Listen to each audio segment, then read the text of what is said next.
A very good morning and welcome to the Breakfast News on Rajya Sabha television, the perfect show to kickstart your day, bringing you the top national, international, sports and business news. My name is Aishwarya and here are the headlines. Prime Minister Modi's campaign blitz in Karnataka to address 3 rallies today. Chief Minister Siddaramaiah poses questions to Prime Minister over his promises. BJP says the Chief Minister losing sleep over the visit.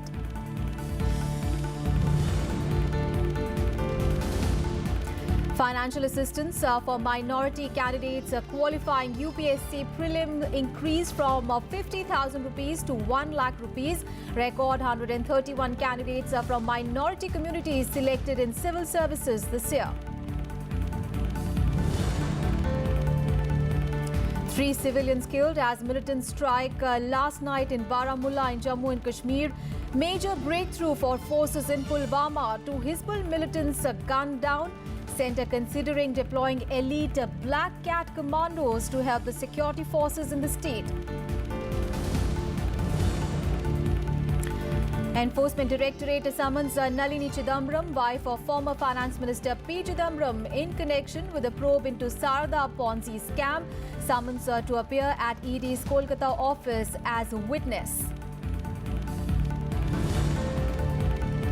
And Israeli Prime Minister Benjamin Netanyahu claims he has new proof that Iran was covertly pursuing nuclear weapons. In a televised presentation, says that Iran was deceiving the world. Iran calls the claims as childish, says it's being made to influence Donald Trump's decision on the nuclear deal. First up, news from poll-bound Karnataka.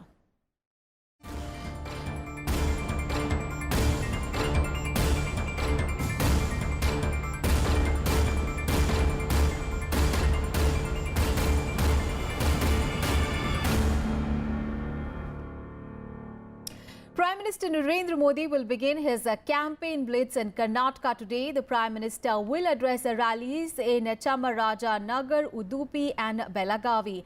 Now, this is the first time that the Prime Minister will be visiting the state after the election dates were announced. He last visited in the month of February.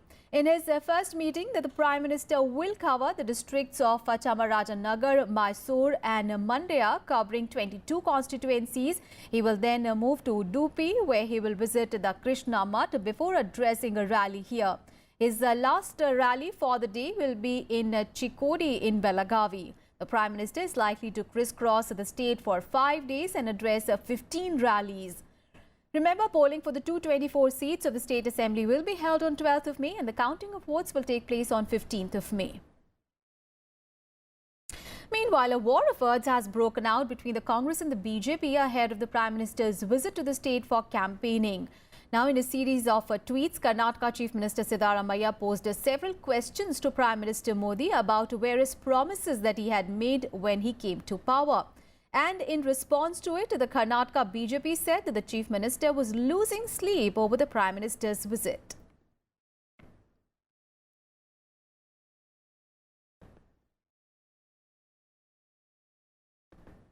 I think without a doubt, the people of Karnataka and Kannadigas, whether they are in Bangalore or across the state, are looking forward to Prime Minister Modi's rallies.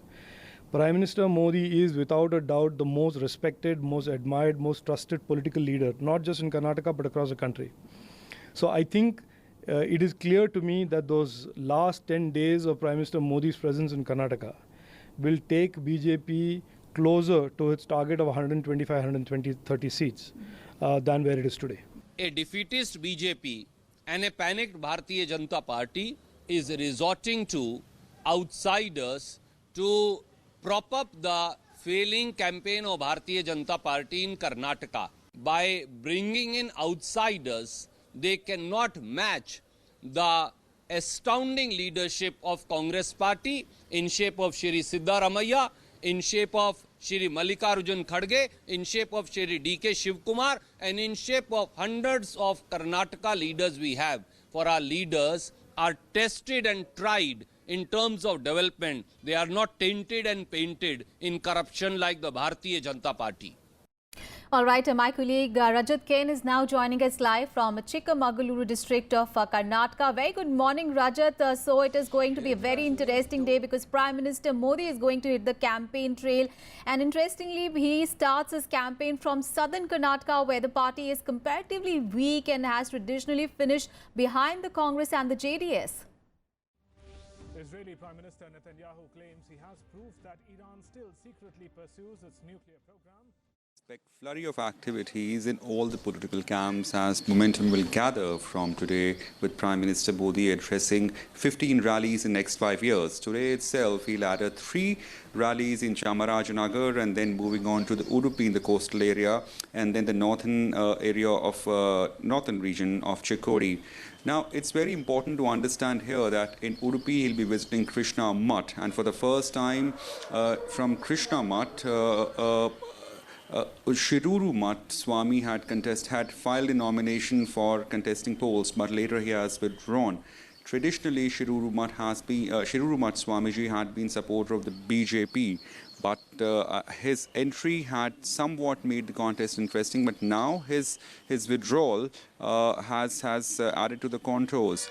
Also, at the same time, as we move towards other parts of Karnataka, especially if we talk of the coastal area from Udupi to Dakshina Kannada, there are several issues where BJP and Congress are really at each other, and they are having a pitched battle. So as just a small sample we saw yesterday, the war of words between the two parties, expect more such flurry of activities in not just the BJP and the Congress camp, but also the JDS camp, because here in the southern part of Karnataka, JDS is quite a player.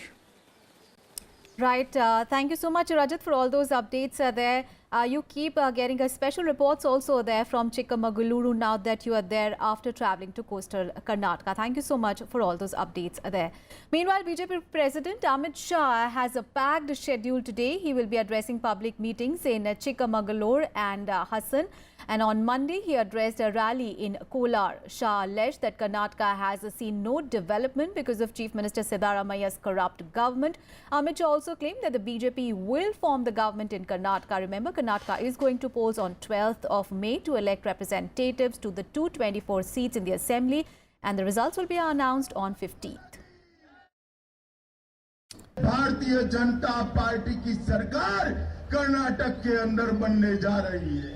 मित्रों, 5 साल से कर्नाटक में सिद्धरामैया की सरकार चल रही है और 5 साल से कर्नाटक में भ्रष्टाचार के अलावे कोई काम नहीं हुआ है।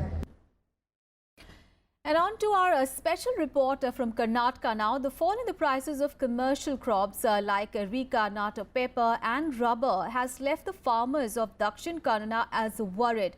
Now, blaming the state government for not providing a loan waiver, they are also holding the policy of cheaper imports a reason for their woes. Here is a report. These slender trees of areca nut or betel nut are a common sight in these green and fertile belt of Dakshina Kannada. Puttur is home to areca nut, pepper, rubber and cocoa plantation, with 90% farmers growing areca nuts. But of late, these commercial crops have got the farmers of this region worried due to its fall in prices. Earlier the rate used to be around 275 to 300. Presently it has come down to 200 to 210. So that has made the farming work here very distressful, and economically it is also not viable now. But a farmer and a local BJP supporter in Puttur also blames another menace, the yellow leaf disease. The disease has affected these crops in 3 districts of Dakshina Kannada, Puttur, Sullia and Madikeri. In Sullia, yellow disease has reportedly affected 30% of areca nut crops. The farmers blame the Siddharamaiya government for not living up to its promise of loan waiver. This government during the year of 2014 had assured the delegation that had gone there to Bangalore to meet Siddharamaiya that they are going to give the loan waiver to all the farmers who are infected by this yellow disease. But that has not been realized. The ruling Congress party, however, denies the allegations of turning its back on farmers' woes. नहीं, कर्ज माफ हुआ है, जो village में जो cooperative society है उसको पूरा इंटरनेट में उसका पूरा जो किसको ज़्यादा ये लोन लेके उसको बांधने क्यों नहीं हुआ उसको पूरा हम एक एक किसानों को 1 लाख एक किसान को 50,000 ऐसा अलग अलग इश्यू में उसको पूरा ये अभी इंटरनेट में उसको पूरा क्लियर हो गया है. These farmers claim that in the last 2 years, areca nut prices have fallen nearly 1/3, from 300 rupees a kilo to 200 rupees a kilo. It is not just areca nut alone, rubber and pepper plantations too have suffered due to what farmers claim are cheap imports. Rubber is now selling at 100 rupees, a fall from 265 rupees a kilo in the last 2 years, while pepper prices have fallen from 700 rupees a kilo to 325 rupees a kilo. ತುಂಬ ಕಷ್ಟ ಆಗಿದೆ. Local ಫಾರ್ಮರಿಗೆ ಕೃಷಿ ಮಾಡೋದೇ ಕಷ್ಟ ಅಂತ ಹೇಳುವಂಥ ಪರಿಸ್ಥಿತಿಗೆ ಬಂದಿದೆ ಇವಾಗ. ಸರ್ಕಾರ ಇಂಪೋರ್ಟ್ ನಿಲ್ಲಿಸಿದರೆ ಸರಿಯಾಗ್ತದೆ. ಅದು ಇಂಪೋರ್ಟ್ ಪಾಲಿಸಿಯನ್ನು ಸ್ವಲ್ಪ ಚೇಂಜ್ ಮಾಡಿ ಇಂಪೋರ್ಟಿಂಗ್ ಮಾಡುವಂಥದ್ದು ಅಥವಾ ಇಂಪೋರ್ಟ್ ಮಾಡುವಂಥ ಇದನ್ನು ರೇಟ್ ಜಾಸ್ತಿ ಮಾಡಿದರೆ ಅದು ಇಂಪೋರ್ಟನ್ನು ನಾವು ಹೇಳುವಂಥದ್ದು ಏನಂದರೆ ಇಂಪೋರ್ಟ್ ಮಾಡೋದಂತ ಸಂಪೂರ್ಣವಾಗಿ ನಿಲ್ಲಿಸಬೇಕು. ಯಾಕಂದರೆ ನಮ್ಮ ಹತ್ರ ಬೇಕಾದಷ್ಟು ಸಫಿಷಿಯೆಂಟ್ ಇಲ್ಲಿ ಬೇಕಾದಷ್ಟು ಪೆಪ್ಪರ್ ಇದೆ, ನಾವು ಗ್ರೋ ಮಾಡ್ತಾ ಇದ್ದೇವೆ. ಅದಕ್ಕೆ ಇಂಪೋರ್ಟ್ ಮಾಡುವ ಅಗತ್ಯ ಇಲ್ಲ. ಆ ಇಂಪೋರ್ಟನ್ನು ನಿಲ್ಲಿಸಿದರೆ ಆಟೋಮೆಟಿಕ್ಕಾಗಿ ರೇಟ್ ರೈಸ್ ಆಗ್ತದೆ. Meanwhile, the state government blames centre's affidavit in the Supreme Court in the gutka ban matter, which read that areca nut causes cancer. जो अरेका नट का इश्यू है वो सेंट्रल का है. वो सेंट्रल गवर्नमेंट ने क्या किया बोले तो वो कैंसर आता है, इसके लिए हम उसको ये जो सुपारी को बंद करेगा बोला है. इसलिए थोड़ा किसानों को ये उसका रेट के ऊपर इसके ऊपर किया है. The farmers, however, strongly contest the affidavit's claims, saying studies have been conducted which has proven that areca nut doesn't cause cancer. The issue of loss to areca nut farmers may seem small in the larger scheme of things if one looks at the campaign across Karnataka. Yet it happens to be one of the most talked about issues in Dakshina Kannada's this part of agrarian belt. The farmers feel the solution to the problems can only be worked out jointly by both the centre and the state. With camera person M.S. Suresh in Puttur, Rajat Kane for Rajya Sabha TV.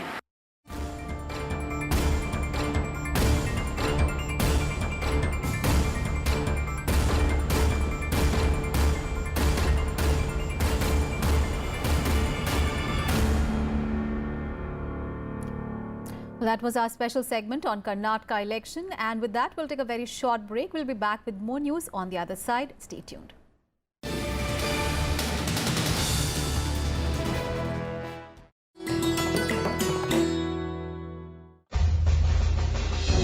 Enter the majestic forecourt of Rashtrapati Bhavan and you'll come across the Jaipur column.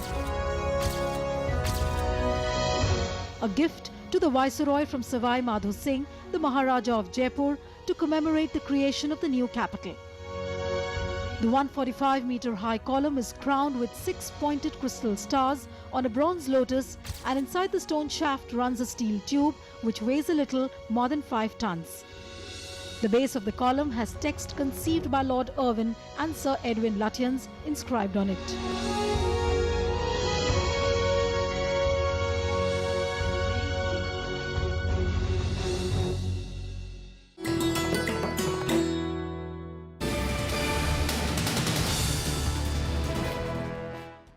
Welcome back after the break. After Prime Minister Narendra Modi urged the youth to join the Swachh Bharat initiative as interns, the government has launched the Swachh Bharat Summer Internship, a first-of-its-kind initiative of the Ministry of Drinking Water and Sanitation in association with the Ministry of Human Resource Development and the Ministry of Youth Affairs and Sports. The 3-month internship period commences from today and it concludes on 31st of July.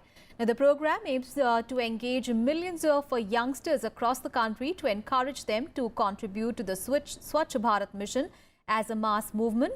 Now, the students can sign up for the Swachh Bharat Summer Internship by logging on to the portal www.spsi.mygov.in. And the last date for the registration is 15th of May.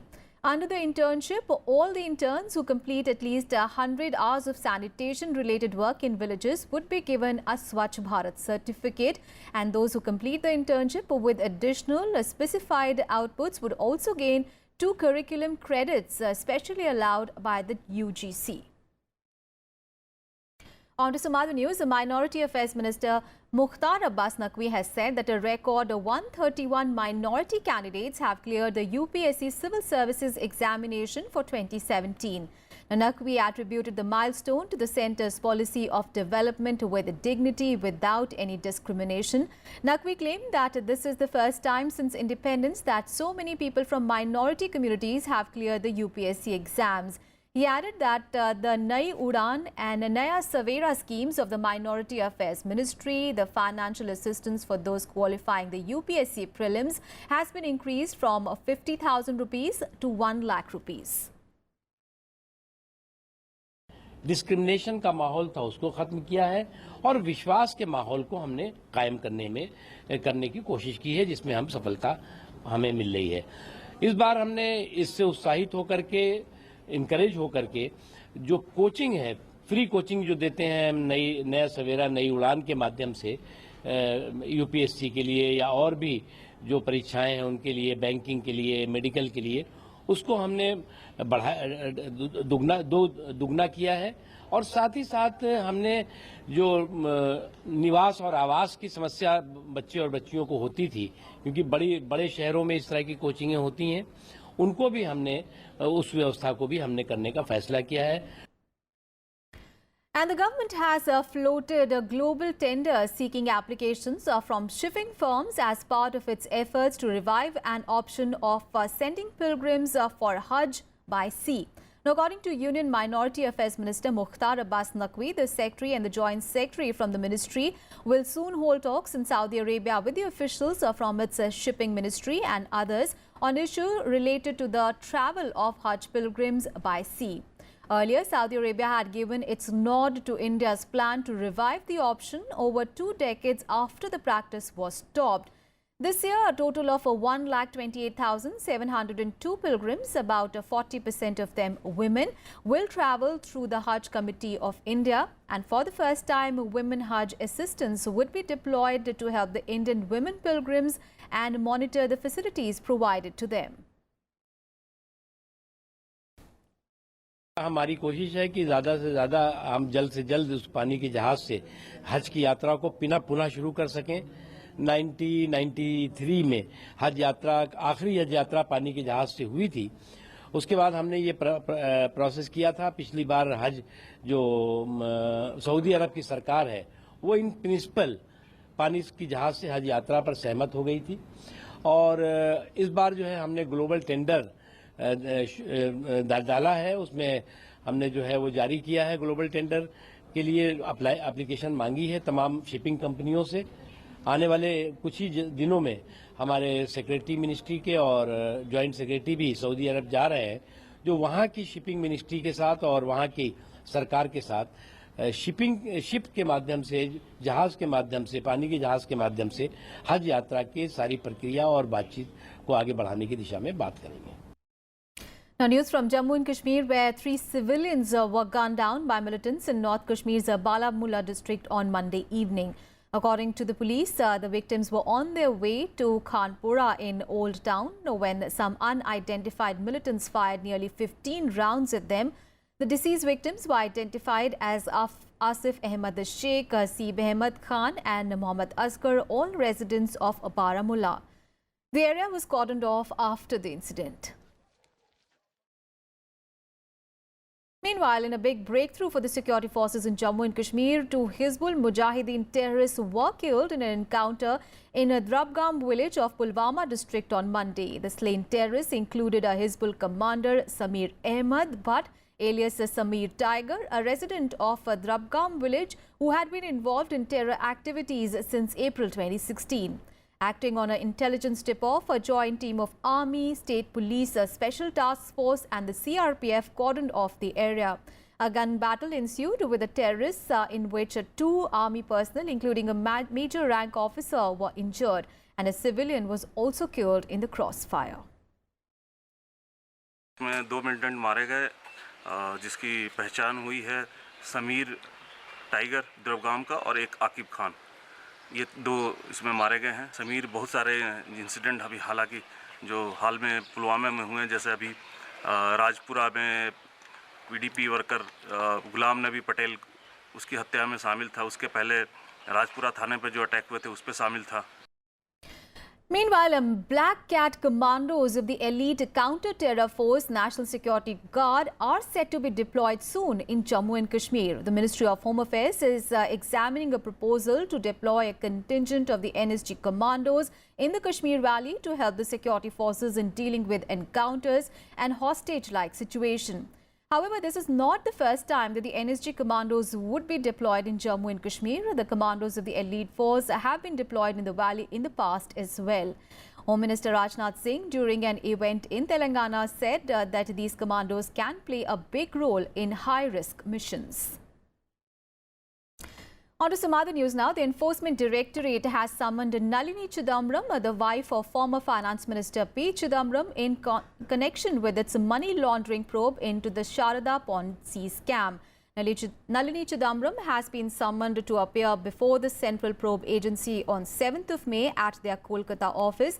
The Madras High Court had last week dismissed a petition by Nalini in which she had challenged the ED summons to her to appear as a witness in the case. Her name was mentioned in a letter by Sarada scam main accused Sudipto Sen to the CBI in April 2013. Now, Sen had alleged that Nalini had received over 1 crore rupees over 18 months. The CBI had also sought her response in 2014. Nalini was the legal advisor of the Sarada accused Manoranjana Singh. And Nepal has said that the recent blast near the Arun 3 project will not have any adverse impact on the proposed visit of Prime Minister Narendra Modi to the nation. Nepal ambassador in India, Bharat Kumar Regmi, said that the blast was a minor one that caused a small damage to the wall of the site office of the project. He said that no group of individuals has taken any responsibility and the investigation is on in the case. Meanwhile, Prime Minister Narendra Modi is supposed to visit Kathmandu this month to lay the foundation stone for Arun 3 hydroelectric project in Nepal's Sankhu Sabha district with full funding from India. And on the completion of the 900 megawatt hydroelectric project, Nepal will get almost 22% of free electricity and India will get the rest via Muzaffarpur in Bihar. Blast ये तुमलिंगटार नेपाल के एक पहाड़ी इलाका जो अरुण थाड़ के नज़दीक है, तुमलिंगटार project office में हुआ था, लेकिन ब्लास्ट माइनर था। वो वाल में वाल का थोड़ा डैमेज हो गया था और वहाँ की प्रशासन, नेपाल सरकार वो इन्वेस्टिगेशन कर रही है।